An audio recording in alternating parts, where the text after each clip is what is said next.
Hello friends, വണ്ടി Renault lodgy ആണ്.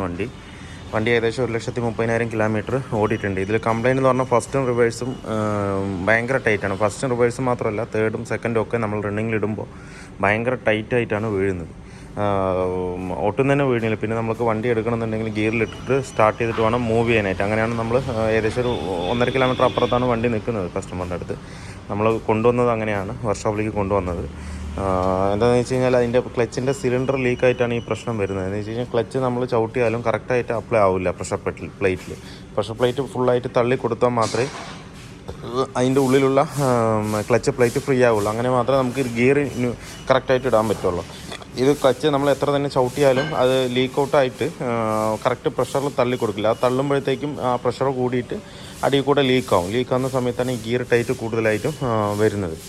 നമുക്ക് ക്ലച്ച് റൈസൊക്കെ ആവുകയാണെന്നുണ്ടെങ്കിൽ ഈസി ആയിട്ട് വീഴും. നമ്മൾ ക്ലച്ചിൻ്റെ പെഡൽ വിട്ടാലും വണ്ടി നീങ്ങില്ല. അങ്ങനെ ആകുമ്പോൾ നമുക്ക് ഗിയർ കറക്റ്റ് ഫ്രീ ആയിരിക്കും. ഇതാണ് ഇങ്ങനെ വരികയാണെന്നുണ്ടെങ്കിൽ എന്തായാലും ക്ലച്ചിൻ്റെ സിലിണ്ടർ കംപ്ലയിൻ്റ് ആകുമ്പോഴാണ് കൂടുതലായിട്ട് ഇങ്ങനെ കംപ്ലയിൻറ്റ് വരും. ഇപ്പോൾ നമ്മൾ ഗിയർ ബോക്സ് അഴിച്ചുകൊണ്ടിരിക്കുകയാണ് അപ്പോൾ എല്ലാം അഴിച്ചിട്ടുണ്ട്. ഇനിയിപ്പോൾ ഗിയർ ബോക്സ് മാത്രം ഒന്ന് പുറത്തെടുക്കണം. ഡ്രൈവ് ഷാഫ്റ്റ് കാര്യങ്ങൾ, അതിൻ്റെ മൗണ്ടിങ് ബോൾട്ട്, അതുപോലെ അതിൻ്റെ ഗിയർ കേബിള്, ക്ലച്ചിൻ്റെ പൈപ്പ് ലൈൻ എല്ലാം വിടിച്ച് വിട്ടിട്ടുണ്ട്. ഇനിയിപ്പോൾ നമുക്ക് ഗിയർ ബോക്സ് മാത്രം ഒന്ന് പുറത്തെടുത്തിട്ട് വേണം ഉള്ളിലുള്ള ക്ലച്ചും അതുപോലെ തന്നെ സിലിണ്ടറും മാറ്റാനായിട്ട്. നമുക്ക് നോക്കുമ്പോൾ തന്നെ അറിയാം അടിയിൽ നല്ലവണ്ണം ലീക്കായിട്ടുണ്ട്. ഇതല്ലേ, ഇത് ഡ്രോപ്പായി നിൽക്കുന്നത് ക്ലച്ചിൻ്റെ ഓയിലാണ്. അതിൽ ഇത്രത്തോളം ലീക്ക് ഉണ്ട് അതിനകത്ത്. അപ്പോൾ എന്തായാലും സിലിണ്ടർ പോയതാണ്. നമ്മളിപ്പോൾ സിലിണ്ടർ എടുത്തിട്ടുണ്ട്. എന്തായാലും ഇത് അഴിച്ച് നമുക്ക് സിലിണ്ടറും ക്ലച്ചും മാറ്റി വിടുക.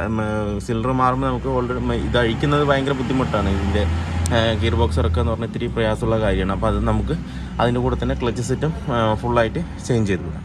എന്തായാലും ഞാൻ അഴിച്ചിട്ട് ഞാൻ കാണിച്ചു തരാം കംപ്ലയിൻ്റ് എന്താ. ഇതാണ് ഇപ്പോൾ നമ്മൾ അഴിച്ചത്. ഈ സിലിണ്ടറാണ് ഫുള്ളായിട്ട് ലീക്കായിട്ട് ഓയിൽ മൊത്തം പുറത്ത് തള്ളിയത്. അതുകൊണ്ടാണ് ആ ക്ലച്ച് കറക്റ്റായിട്ട് കിട്ടായിരുന്നത്.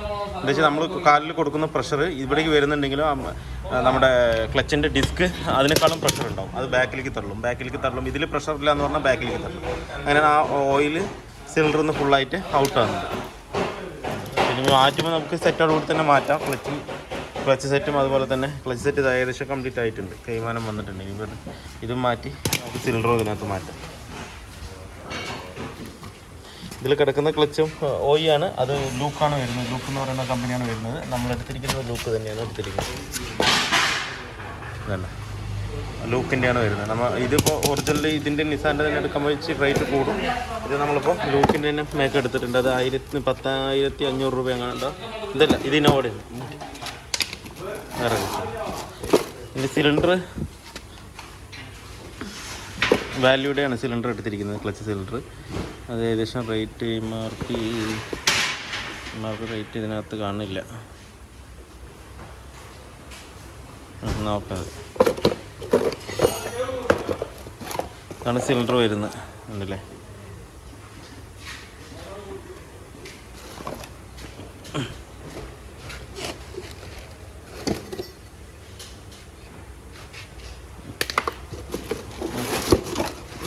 ഇതാണ് ക്ലച്ച് സെറ്റ് വരുന്നത്. 10,500 രൂപ എം ആർ പി വരുന്നുണ്ട്. അത് ലൂക്കിൻ്റെ തന്നെയാണ് എടുത്തിരിക്കുന്നത്. ഇതാണ് ക്ലച്ച് സെറ്റ് വരുന്നത്. അതിൻ്റെ പ്ലേറ്റ്, പ്രഷർ പ്ലേറ്റ്. ഇനിയിപ്പോൾ അതിന് നമുക്ക് കയറ്റത്തിൽ കൂടെ തന്നെ നമുക്ക് സ്റ്റഡിയും വരുന്നുണ്ട്. അതുകൊണ്ട് കറക്റ്റ് സെൻറ്റർ നോക്കാനായിട്ട് കറക്റ്റായിരിക്കും.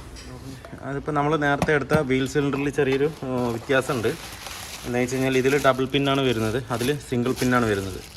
അതുകൊണ്ട് നമുക്ക് കയറ്റാനുള്ളൊരു ബുദ്ധിമുട്ടുണ്ട്. അതിനകത്ത് കയറ്റാൻ പറ്റില്ല, നമുക്ക് ബ്ലീഡ് ചെയ്യാൻ പറ്റില്ല. കണ്ടില്ലേ, ഇതിൽ സിംഗിൾ പിന്നാണ് വരുന്നത്, ഇതിന് നേരെ ഡബിൾ പിന്നാണ് വരുന്നത്. 2 മോഡൽ വരുന്നുണ്ട്. അപ്പോൾ നമ്മൾ വേറെ എടുത്തിട്ടുണ്ട്. വേറെ നമ്മൾ ലൂക്കിൻ്റെ തന്നെ എടുത്തിട്ടുണ്ട്. അത് ഏകദേശം റേറ്റ് വന്നിട്ട് 3,948 രൂപ റേഞ്ച് വരുന്നുണ്ട് എം ആർ പി. ഡസ്റ്ററിനൊക്കെ വരുന്നത്, ഡസ്റ്റർ തെറാനൊക്കെ വരുന്ന മോഡലാണ് ഇത്. എന്നാലും നമുക്ക് ഇതാണ് കറക്റ്റ് ജെന്യൂനായിട്ട് വരുന്നത്. നമ്മൾ അഴിച്ചിട്ട് പോകാത്തത് കൊണ്ട് ആ ബാക്കി എല്ലാ മൗണ്ടിങ്ങും കറക്റ്റായിരിക്കും. പക്ഷേ നമുക്കിവിടെ പൈപ്പിൻ്റെ അവിടെ കൊടുക്കേണ്ടവിടെ മാത്രം കറക്റ്റ് ആവില്ല. അത് അഴിക്കാത്തത് കൊണ്ട് നമുക്ക് അറിയാഞ്ഞിട്ട് എടുത്തിട്ട് വന്നതാണ്. ഇതിപ്പോൾ നമ്മൾ കറക്റ്റായിട്ട് വേറെ പാട്ട് എടുത്തിട്ടുണ്ട് അതിനകത്ത്. ഇനി നമുക്ക് സെറ്റ് വർക്ക് ഏകദേശം ഫുള്ളി കംപ്ലീറ്റ് ആയിട്ടുണ്ട്. അപ്പോൾ ബ്ലീഡ് ചെയ്ത് വണ്ടി സ്റ്റാർട്ടിങ്ങിൽ ഇട്ടിട്ടുണ്ട്. ഇനിയിപ്പോൾ ഒന്ന് ജസ്റ്റ് നമുക്കൊന്ന് ഓടിച്ച് നോക്കണം. അതുപോലെ തന്നെ ലീക്ക് കാര്യങ്ങളും കൂടെ ഒന്നുകൂടെ ചെക്ക് ചെയ്യണം. അപ്പോൾ മെയിനായിട്ട് ചെയ്ത് ക്ലച്ച് വർക്കാണ് ഇതിനകത്ത് ചെയ്ത്, വേറെ ഒന്നും ഇതിനകത്ത് ചെയ്തിട്ടില്ല. അപ്പോൾ എന്തായാലും നമുക്കൊന്ന് ഓടിച്ചിട്ട് വന്നിട്ട് ആക്സിലൊക്കെ അയച്ചതുകൊണ്ട് ആക്സിൽ അടിച്ചില്ല അങ്ങനെയുള്ള കാര്യങ്ങളൊക്കെ ഒന്ന് ലീക്കോ കാര്യങ്ങളുണ്ടെന്നുള്ളത് ചെക്ക് ചെയ്യാം. നമ്മുടെ ലോഡ്ജിയുടെ വർക്ക് ഫുള്ളി കംപ്ലീറ്റ് ആയിട്ടുണ്ട്. നേരത്തെ കംപ്ലൈൻറ്റ് എന്ന് പറഞ്ഞാൽ ആ ലീക്കായിരുന്നു, അത് കംപ്ലീറ്റ് ആയിട്ട് പോയിട്ടുണ്ട്. അത് മാത്രമല്ല നമ്മൾ ക്ലച്ച് കിറ്റ് കൂടെ കംപ്ലീറ്റ് മാറിയപ്പോൾ ക്ലച്ച് ഭയങ്കര സ്മൂത്തായിട്ടുണ്ട്. ഇപ്പം പക്ക സ്മൂത്തായിട്ടുണ്ട്. വണ്ടി ചവിട്ടാൻ തന്നെ നമുക്ക് കാലിലേക്ക് യാതൊരുവിധ സ്ട്രെയിനും കൊടുക്കേണ്ട ആവശ്യമില്ല. അതുപോലെ തന്നെ വണ്ടിയും പുള്ളിങ്ങും ഏകദേശം നല്ലോണമായിരുന്നു. പക്ഷേ നേരത്തെ പുള്ളിങ്ങിന് യാതൊരുവിധ ബുദ്ധിമുട്ടൊന്നും ഉണ്ടായിരുന്നില്ല. റേസായി തുടങ്ങുന്നുള്ളൂ, വലിയ കംപ്ലൈൻറ്റ് ഉണ്ടായിരുന്നില്ല ക്ലച്ച് സെറ്റിന്. ഇപ്പോൾ നമ്മൾ എന്തായാലും ആ ഗിയർ ബോക്സ് ഗിയർ ബോക്സ് അഴിക്കാന്ന് പറഞ്ഞാൽ ചടങ്ങ് പിടിച്ച പണിയാണ് അഴിച്ച് മാറ്റാനായിട്ട്. അപ്പോൾ അതുകൊണ്ട് നമ്മൾ അഴിച്ച അവസ്ഥയ്ക്ക് നമ്മൾ ക്ലച്ച് സെറ്റും കൂടെ മാറ്റിയെന്ന് മാത്രം. ക്ലച്ച് സെറ്റിന് ഏകദേശം ഒരു 11,000 രൂപ 10,000 എങ്ങാണ്ട് വരുന്നുണ്ട്. അതുപോലെ റിലീസ് ബെയറിങ്ങിന് 3,900 രൂപ എങ്ങാണ്ട് വരുന്നുണ്ട്. അപ്പോൾ രണ്ട് നമ്മൾ സെറ്റർ കൂടെ മാറിയപ്പോൾ ആ ഭാഗം ഇപ്പം പക്ക പെർഫെക്റ്റ്ലി ഓക്കെ ആയിട്ടുണ്ട്. ഇപ്പോൾ നമ്മൾ റഫ് റോഡിൽ ഓടിച്ച് നോക്കണം എന്തെങ്കിലും സൗണ്ടോ കാര്യങ്ങളുണ്ട്. ഇത്രയും സാധനങ്ങൾ അഴിച്ചതല്ലേ, അപ്പോൾ സൗണ്ട് എന്തെങ്കിലും ഉണ്ടോ നോക്കണം. ഇനിയിപ്പോൾ ഇത് നോക്കി കഴിഞ്ഞിട്ട് ഒന്നുകൂടെ നമുക്ക് ലീക്ക് നോക്കണം. അതിൻ്റെ എന്തെങ്കിലും ലീക്ക് ഷാഫ്റ്റിൻ്റെ അവിടെ നിന്ന് ഓയിൽ സീലിലൂടെ കയറാകെയോ അങ്ങനെ എന്തെങ്കിലും ബുദ്ധിമുട്ട് വന്നു കഴിഞ്ഞാൽ ലീക്ക് വരും. നമ്മൾ കറക്റ്റ് സെറ്റ് ചെയ്തിട്ടുണ്ടാകും. സെറ്റ് ബുദ്ധിമുട്ട് കയറിയിട്ടില്ലെങ്കിൽ സൗണ്ടുകൾ കാര്യങ്ങളൊക്കെ ഉണ്ടാക്കും. അതൊന്നും ഇല്ല. അപ്പോൾ എന്തായാലും നമുക്ക് ഓടിച്ച് കഴിഞ്ഞിട്ട് ഒന്ന് ഫുള്ളായിട്ടൊന്ന് ടു സെറ്റ് ഒന്ന് ചെക്ക് ചെയ്യാൻ അണ്ടർ ബോഡി ഉള്ള വണ്ടികൾക്ക് നമ്മൾ ക്ലച്ച് മാറുമ്പോൾ സിലിണ്ടറുള്ള വണ്ടികൾക്കൊക്കെ ക്ലച്ച് മാറിയിട്ട് നമ്മൾ പ്രത്യേകം ശ്രദ്ധിക്കേണ്ട കാര്യം എന്താ വെച്ച് കഴിഞ്ഞാൽ ക്ലച്ച് ചവിട്ടി പിടിച്ചിട്ട് ഒരു 5 മിനിറ്റോളം ഹോൾഡ് ചെയ്ത് പിടിച്ചതിന് ശേഷം നമ്മൾ ഗിയർ കറക്റ്റ് ഫസ്റ്റും റിവേഴ്സും കറക്റ്റായിട്ട് ഇട്ട് നോക്കണം. എങ്കിൽ മാത്രമേ നമുക്കത് ലീക്ക് എവിടെ ഇല്ല എന്നുള്ളത് കൺഫേം ആക്കാൻ പറ്റുള്ളൂ. ലീക്ക് എവിടെയെങ്കിലും ചെറുതായിട്ട് മൈന്യൂട്ട് ലീക്ക് ഉണ്ടെന്നുണ്ടെങ്കിൽ നമ്മളൊരു 5 മിനിറ്റ് 3 മിനിറ്റ് ഇങ്ങനെ ഹോൾഡ് ചെയ്ത് പിടിക്കുമ്പോൾ അത് കംപ്ലീറ്റ് ആയിട്ട് ഇറങ്ങിപ്പോവും. ലീക്ക് ഇല്ലാത്ത പക്ഷം അത് കറക്റ്റ് സ്റ്റില്ലായിട്ട് തന്നെ അവിടെ നിൽക്കും. നമുക്ക് ഗിയർ കറക്റ്റായിട്ട് നമുക്ക് ഇടാനും പറ്റും സ്റ്റാർട്ടിങ്ങിൽ. അപ്പോൾ അത് മാത്രമേ ശ്രദ്ധിക്കാനുള്ളൂ. ബാക്കി കാര്യമൊന്നുമില്ല. ഏകദേശം ഇത് 1,17,000 കിലോമീറ്ററും വണ്ടി റണ്ണായിട്ടുണ്ട്. ഇതുവരെ ക്ലച്ച് മാറിയിട്ടില്ല. അപ്പോൾ കസ്റ്റമർ യൂസ് എന്ന് പറഞ്ഞാൽ പക്ക യൂസാണ്, സിംഗിൾ യൂസാണ് വണ്ടി. 1,00,000 കിലോമീറ്ററും സിംഗിൾ കസ്റ്റമർ തന്നെയാണ് യൂസ് ചെയ്തിരിക്കുന്നത്. അതുകൊണ്ടാണ് അത്രയും ക്ലച്ച് ഇത്രയും ലൈഫ് കിട്ടാൻ കാരണം. എന്ന് വെച്ചാൽ 1,20,000 കിലോമീറ്റർ ക്ലച്ച് ലൈഫ് കിട്ടുക എന്ന് പറഞ്ഞു കഴിഞ്ഞാൽ ഇത്തിരി നല്ല ഡ്രൈവിങ്. ഇനിയും ഓടും അത് 10,20,000 കിലോമീറ്ററോളം ഇനിയും ഓടും അത്. അപ്പോൾ 1,00,000 കിലോമീറ്ററൊക്കെ കവറാവും ആ ക്ലച്ച്.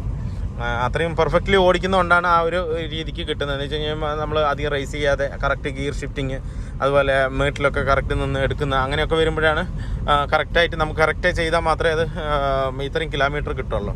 അപ്പോൾ ഈ ക്ലച്ചും ഏകദേശം ആ ഒരു റേഞ്ച് തന്നെ കിട്ടും. എന്താ വെച്ചാൽ ഒറിജിനൽ വരുന്ന ലൂക്ക് തന്നെയാണ്, നമ്മൾ ഇട്ടിരിക്കുന്ന ലൂക്കിൻ്റെ തന്നെയാണ്. നമുക്ക് പ്രശ്നം പറ്റിയെന്ന് വെച്ചാൽ സിലിണ്ടർ മാത്രം മാറിപ്പോയി എടുത്തത്. വാല്യൂയുടെ ക്ലച്ച് സിലിണ്ടർ എടുത്ത്, പക്ഷേ അത് സിംഗിൾ പിന്നായിരുന്നു. അത് മാത്രം നമ്മൾ മാറ്റി ഡബിൾ പിന്നിൻ്റെ തന്നെ എടുത്തിട്ട് സെറ്റ് ആക്കിയിട്ടുണ്ട്. അത് ലൂക്കിൻ്റെ തന്നെയാണ് എടുത്തിരിക്കുന്നത്.